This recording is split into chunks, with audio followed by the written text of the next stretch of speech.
Breaking news చూస్తున్నాం. నేడు రెండో రోజు డీసీసీ అధ్యక్షులతో మీనాక్షి నటరాజన్ 1-to-1 సమావేశాలు నిర్వహిస్తున్నారు. డీసీసీ అధ్యక్షుల పనితీరుపై మీనాక్షి సమీక్ష జరుపుతున్నారు. గత 6 నెలల కాలంలో జిల్లాల వారీగా డీసీసీల పనితీరు, నిర్వహించిన కార్యక్రమాల నివేదికలను, పర్ఫార్మెన్స్ షీట్లను మీనాక్షి నటరాజన్ స్వయంగా పరిశీలిస్తున్నారు. సరిగ్గా పనిచేయని వారికి, అలసత్వం వహించిన వారికి ఆమె గట్టిగానే క్లాస్ తీసుకుంటున్నారు. ఈ నెల 17న మంత్రులతో మీనాక్షి నటరాజన్ భేటీ కానున్నారు. మంత్రులతో మీనాక్షి, మహేష్ విడివిడిగా భేటీ కానున్నారు.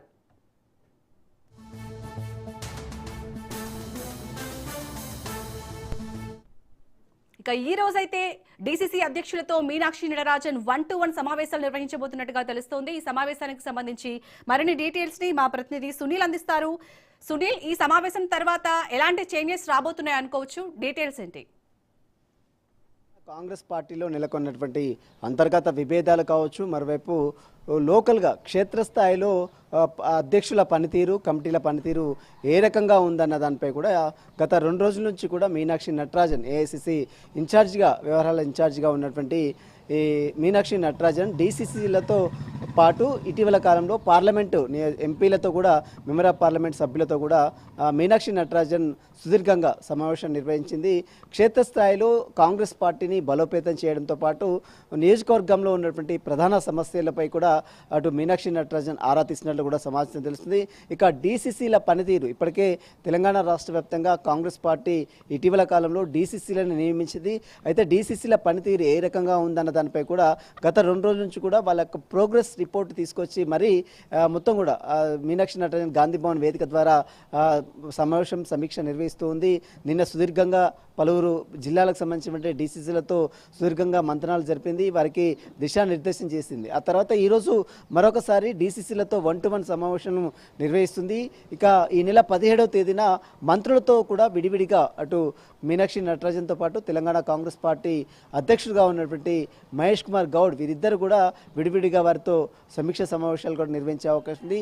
తెలంగాణ రాష్ట్రంలో కాంగ్రెస్ పార్టీని మరింత బలోపేతం చేయాలని, మరోవైపు ఇటీవల నెలకొన్నటువంటి అంతర్గత విభేదాలు, సొంత పార్టీ నేతలే సొంత పార్టీ వ్యక్తులపై విమర్శలు చేయడం పట్ల కొంత అధిష్టానం కొంత సీరియస్గా ఉంది. కాబట్టి వాటికి సంబంధించినటువంటి వివరాలపై కూడా ఏఐసిసి వ్యవహారాల ఇన్ఛార్జిగా ఉన్నటువంటి మీనాక్షి నటరాజన్ పూర్తిగా ఆరా తీస్తుంది. ఇటీవల కాలంలో యూత్ కాంగ్రెస్ లీడర్ శివచరణ్ రెడ్డికి సంబంధించినటువంటి వివాదం కావచ్చు, ఈశ్వరమ్మబాయ్ యాదవ్ సంబంధించిన వివాదం కావచ్చు, మంత్రి కొండా సురేఖ, కడియం శ్రీహరి వివాదం కావచ్చు, మరి రేణుకా చౌదరి చేసినటువంటి ఆసక్తికరమైనటువంటి విమర్శలు కావచ్చు, ఈ అన్ని అంశాలపై కూడా కాంగ్రెస్ అధిష్టానం చాలా సీరియస్గానే దృష్టి సారించింది. ఇందులో భాగంగానే ఇప్పటికే తుంగతుర్తికి సంబంధించిన వివాదాన్ని పరిష్కరించాలని టీసీపీసీసీ వర్కింగ్ ప్రెసిడెంట్గా ఉన్నటువంటి జగ్గారెడ్డికి ఆ బాధ్యతలు అప్పచెప్పింది. ఈరోజు జగ్గారెడ్డి నిన్న మంత్రి కోమటిరెడ్డిని కలిశారు, వివరాలు సేకరించారు. ఈరోజు ఉత్తమ్ కుమార్ రెడ్డిని కలిసి వివరాలు కూడా సేకరించే అవకాశం ఉంది.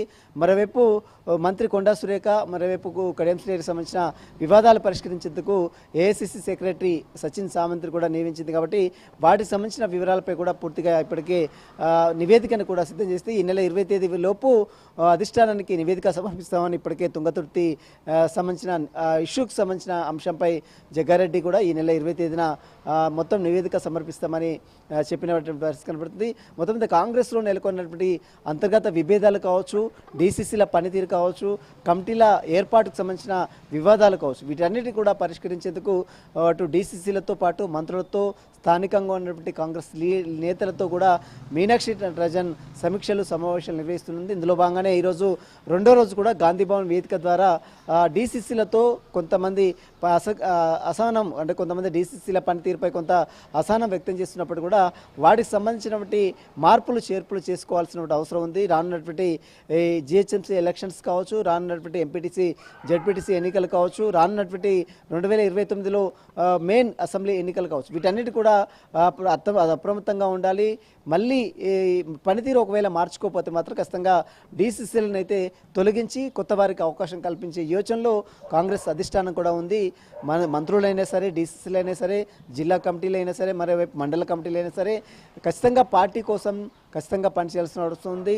ఎవరైనా విమర్శలు, వ్యక్తిగతంగా దూషణలు పార్టీకి చెడ్డ పేరు తీసుకొస్తే మాత్రం మట్టి పరిస్థితుల్లో ఉపేక్షించేది లేదంటూ కూడా నిన్న డీసీసీలకు మీనాక్షి నటరాజన్ కొంత దిశానిర్దేశం చేసినట్టు కూడా సమాచారం తెలుస్తుంది. ఈరోజు 2వ రోజు కూడా మరొకసారి డీసీసీలతో గాంధీ భవన్లో మరొకసారి డీసీసీలో 1-to-1 సమావేశాలు నిర్వహిస్తుంది. తర్వాత ఈ నెల 17వ తేదీన అటు మంత్రులతో పాటు మరోవైపు సంబంధించినటువంటి స్థానికంగా ఉన్నటువంటి ఇన్ఛార్జ్ మంత్రులతో కూడా అటు మీనాక్షి నటరాజన్ సమీక్ష సమావేశాలు కూడా నిర్వహించే అవకాశం ఉంది. Shalini. Right, thank you Sunil.